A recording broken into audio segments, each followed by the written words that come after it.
berdoa untuk kita semua. Yang saya hormati Bapak Ketua FKB, Bapak Dr. Andus Haji Rahmat, dan Bapak Wakil Ketua, Bapak Dr. Andus Sulaiman Afandi, MC, Bapak Kasubag Kemenak bersama staf, dan Bapak Ibu guru-guru agama yang luar biasa. Ya, Bapak Ibu luar biasa. Ya, izinkan saya dalam kesempatan ini untuk menambah sedikit info dari materi yang sudah kita dengar bersama. Ya, saya tidak memakai perspektif Kristen, tapi perspektif umum. Ya, jadi ini saya memakai. Baik, Bapak Ibu, sejak kemarin saya ada kirim PPT ya, dari PPT. Apakah belum ada? Maka kirim kepada Bapak Abu dalam bentuk PPT. Tapi kalau nggak ada, tidak apa-apa. Ya, Bapak Ibu, kita memulai seperti ini. Ada apa kok tiba-tiba sekarang ini toleransi, moderasi, kok jadi topik yang begitu hangat dan viral untuk dibicarakan? Ada apa? Bukankah negara kita sudah 70 tahun merdeka? Sepertinya founding fathers kita tidak pernah meributkan tentang masalah perbedaan ini. Dan tentu kita belajar sejarah bahwa itulah sebabnya Piagam Jakarta tidak diberlakukan, karena ada konsensus bersama para founding fathers kita. Lah kita ini yang tinggal menikmati, tinggal meneruskan, kok malah ini menjadi isu yang hangat. Nah, kira-kira itu ada apa dengan negara kita? Dan secara spesifik masuk ke dalam dunia pendidikan, karena kita ini adalah pendidik. Kok kasus ini kok merambah di generasi muda? Saya mencatat ada pertanyaan tentang toleransi di kalangan sekolah. Ini Bapak Purwanto, itu Kepala Suku Dinas Pendidikan Wilayah 2 Jakarta Utara, mengatakan bahwa sungguh tragis ada sejumlah sekolah yang justru nyekoki atau memberi masukan negatif dan membahayakan dalam bentuk benih-benih intoleran, eksklusif, dan SARA. Dan tentu hal ini mengancam nilai-nilai inklusi yang mestinya dikembangkan di sekolah, artinya membuka diri menerima orang lain. Nah, mari kita melihat beberapa data yang coba saya tampilkan tentang situasi yang terjadi di kalangan dunia pendidikan. Ya, hasil penelitian Pusat Pengkajian Islam dan Masyarakat PPIM UIN Syarif Hidayatullah Jakarta, ya, menunjukkan bahwa 43,88% dari 1.850 pelajar SMA yang tentu menjadi responden cenderung mendukung tindakan intoleransi. Kemudian 6,56% mendukung paham radikal keagamaan. Ini dalam dunia pendidikan, Bapak Ibu. Lalu Suyanto dan kawan-kawan ini rilis tahun 2019 dari FISIP Universitas Airlangga, menemukan di kalangan pelajar sikap dan perilaku intoleran itu juga lumayan. Ya, 67,6% responden mengaku tidak pernah melakukan tindakan intoleran, dan itu tentu berita yang baik. Tetapi 32,4% mengaku pernah, 29,2% mengaku jarang, dan 3,2% mengaku sering. Ya, mungkin kalau materi saya nanti kalau memang bisa di-share kepada salah satu, nanti bisa dibagikan kepada Bapak Ibu ya, yang saya buat. Kemudian Pusat Pengkajian Islam dan Masyarakat Konvei melakukan riset tentang sikap intoleransi di sekolah dengan responden para guru dan pelajar. generasi Z itu yang lahir kisaran 1990 sampai 2010. Ya, sehingga Bapak Ibu di sini masuk generasi ini atau tidak. Kelihatan sebagiannya generasi Z. Hasilnya mengejutkan Bapak Ibu bahwa ternyata 87% guru dan dosen serta 86 siswa dan mahasiswa setuju jika pemerintah melarang keberadaan kelompok minoritas yang dianggap menyimpang dari ajaran Islam. Ini hasil survei Bapak Ibu ya. Ini hasil, jadi bukan ini data ngarang. Nanti Bapak Ibu kalau di data sana ada sumbernya. Kemudian 37% pelajar setuju bahwa jihad adalah qital, yaitu upaya memerangi musuh Islam. 23% setuju bahwa bom bunuh diri adalah jihad Islam. Kemudian 33% setuju bahwa tindakan intoleran terhadap minoritas bukanlah masalah. Hasil penelitian lain Bapak Ibu dari Direktur Setara Institut menyampaikan bahwa sikap intoleran telah menghinggapi kalangan anak muda. Ya, terdapat potensi intoleransi sebesar 35,7% secara masif di kalangan siswa. Kemudian 2,4 intoleran aktif dan 0,3 berupa teror. Nah Bapak Ibu, ini realita dari hasil penelitian.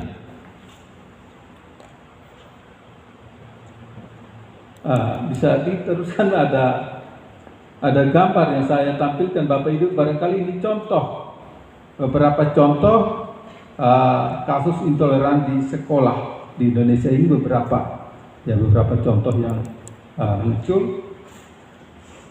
Ya, tindakan intoleran ini tidak dilakukan hanya oleh satu agama. Ya, jadi misalnya di Manokwari ini justru dilakukan oleh kelompok Kristen terhadap Islam. Dilarang pakai jilbab di sekolah misalnya. Tapi di sekolah-sekolah mayoritas Islam, siswa non-Islam juga, non-Muslim kadang dipaksa pakai jilbab juga. Jadi tindakan intoleran ini tidak milik satu agama. Hampir merata, tergantung siapa yang paling banyak dan siapa yang minoritas.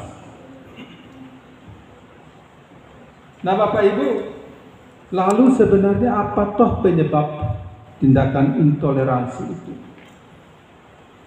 Pusat Penelitian Pengkajian Islam dan Masyarakat dari UIN Sarjana Jakarta merangkum paling tidak ada 4. Pertama adalah kemampuan empati internal dan eksternal yang kurang dari siswa dan guru-guru kita.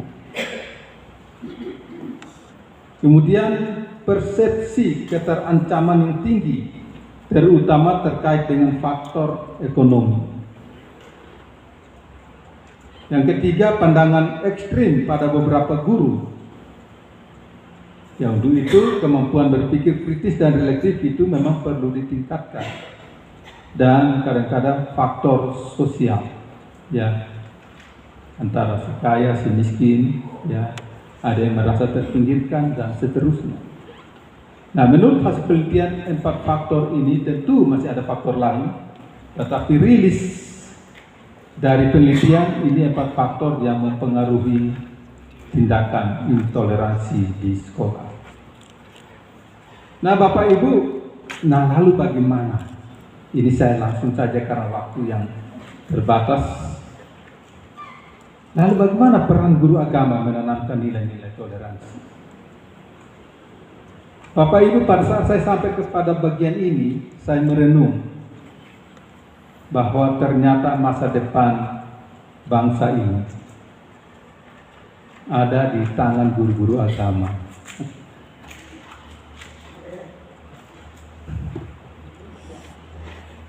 Ya, guru-guru umum itu transfer pengetahuan.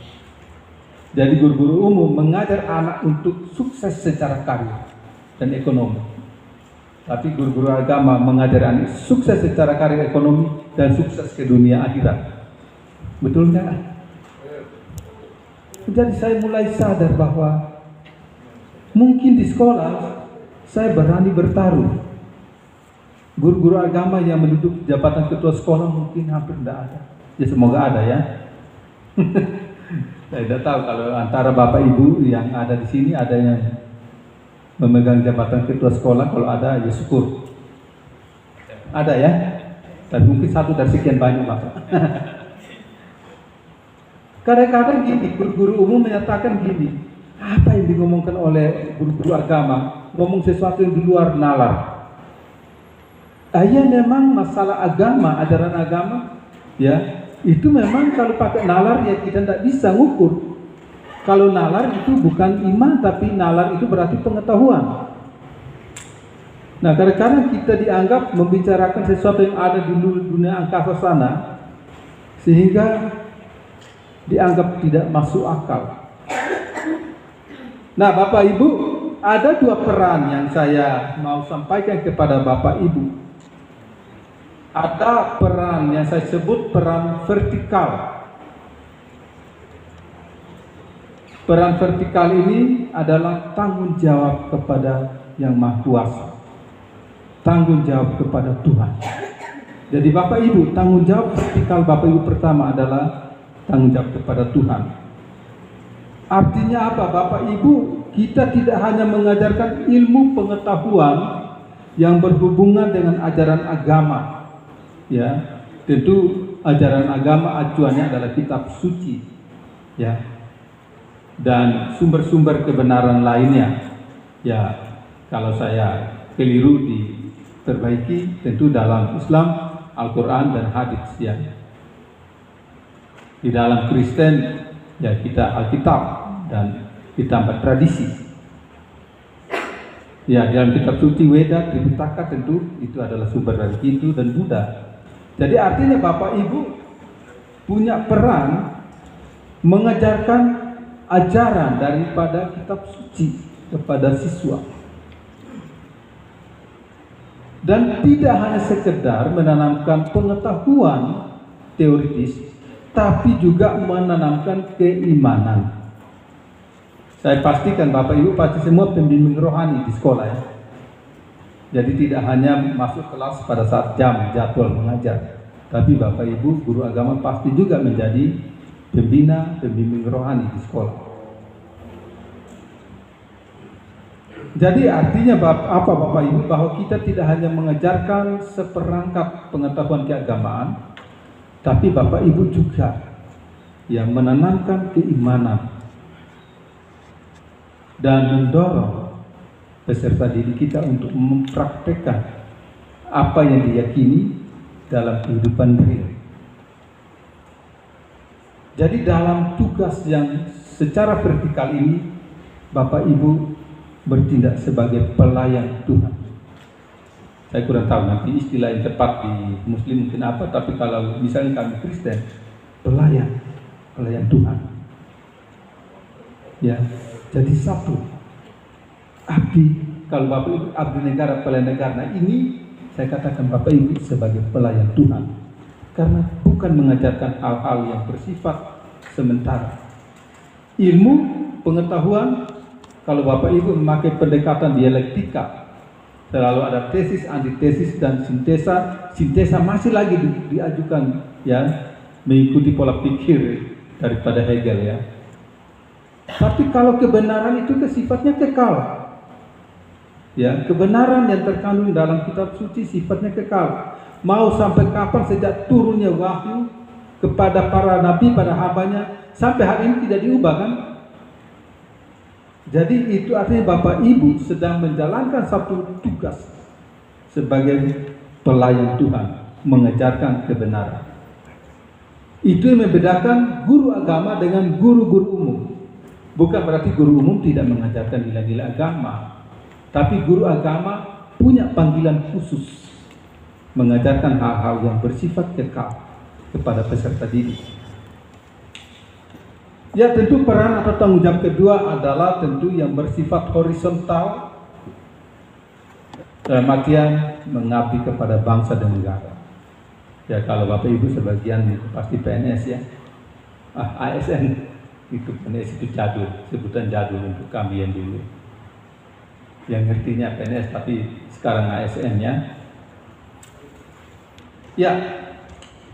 Nah, Bapak Ibu tentu sebagai abdi negara, Bapak Ibu punya tanggung jawab menanamkan nilai-nilai kebangsaan. Ya, tentu kalau kita bicara nilai kebangsaan, acuan kita adalah 4 konsensus dasar kehidupan bernegara, berbangsa dan bernegara. Ya, katanya ini PBNU katanya. PBNU itu tentu Pancasila, Bhinneka Tunggal Ika, NKRI, dan Undang-Undang Dasar 1945. Jadi PBNU itu berarti selama Indonesia ada, PBNU akan tetap tegak berdiri. Dan selama PBNU tegak berdiri, Indonesia akan tetap aman. Gitu ya. Nah, Bapak Ibu, apa toh yang bisa kita tanamkan? Nilai apa yang kita tanamkan kepada peserta didik kita menyangkut kita sebagai abdi bangsa ini? Tentu mengakui hak setiap orang. Ya, suatu sikap yang mengakui hak orang lain, tidak mengatur orang lain. Ya. Jadi begini, kita ini katanya kita pemeluk agama ini, kita ini seperti semua peserta lomba. Dan sesama peserta lomba tidak diizinkan saling menilai. Yang menilai kita adalah pemilik lomba. Ya, pemilik lomba kan Tuhan. Kita semua pemeluk agama ini kan kita peserta lomba. Jadi kalau kita saling menilai, ya tentu yang menilai akan jauh lebih baik daripada yang dinilai kan. Dan tentu kita menumbuhkan semangat menghormati keyakinan orang lain dengan tidak memaksakan kepentingan atau urusan kita kepada orang lain. Kita harus punya sikap agree in disagreement. Ya, setuju di dalam perbedaan. Ya, tadi sudah disampaikan Bapak Kasubag ya. Jadi Bapak Ibu yang senang ke taman, kalau Anda kan pergi ke taman, bunganya cuma 1 doang. Walaupun bunga mawar, tapi warnanya cuma 1. Bosan juga ya. Tapi ke taman yang barangkali dihiasi dengan bunga yang berwarna-warni bermacam jenis. Ini pasti ibu-ibu banyak yang senang bunga, karena pada masa pandemi bunga cukup populer daripada di rumah nanam bunga ya. Jadi kita harus sepakat bahwa perbedaan itu memang itu sudah diciptakan seperti itu. Kita saling mengerti satu dengan yang lain. Dalam tanggung jawab horizontal ini, Bapak Ibu guru bertanggung jawab sebagai pendidik bangsa. Jadi secara vertikal Bapak Ibu sebagai pelayan Tuhan, tapi secara horizontal Bapak Ibu sebagai pendidik bangsa. Apa yang bisa kita simpulkan? Ya, penutup bagi kita. Ya, keharmonisan sekolah akan tercipta jika kita menerapkan nilai-nilai yang kita yakini dan yang kita ajarkan. Barusan kita mulai, katanya begini. Biasanya orang tua kita menyatakan kalau guru, maaf ini kata yang kurang enak didengar ya, tapi selalu guru kencing berdiri, murid berlari. Tapi tadi guru kencing berdiri, murid kencingin guru. Saat ini guru buat salah sedikit, lapor. Wah, undang-undang, masa perlindungan anak, orang tua marah-marah, ngamuk-ngamuk. Guru salah sedikit, anaknya goblok, nilainya jeblok, guru yang dimarahi. Namun jadi guru kadang juga nggak enak gitu, ya. Tapi apapun Bapak Ibu, saya katakan guru agama menjadi figur yang luar biasa. Karena tidak hanya mengajarkan pengetahuan yang bersifat sementara di dunia ini, tapi mengajarkan pengetahuan yang bersifat kekal. Karena itu Bapak Ibu, selamat untuk Bapak Ibu semua punya panggilan yang khusus untuk menyiapkan generasi muda yang cinta Tuhan, tapi yang cinta bangsanya. Demikian, kurang lebihnya minta maaf. Saya akhiri, terima kasih. Terima kasih untuk narasumber kita. Baik, Bapak Ibu yang saya hormati, dua narasumber telah memberikan informasi yang luar biasa kepada kita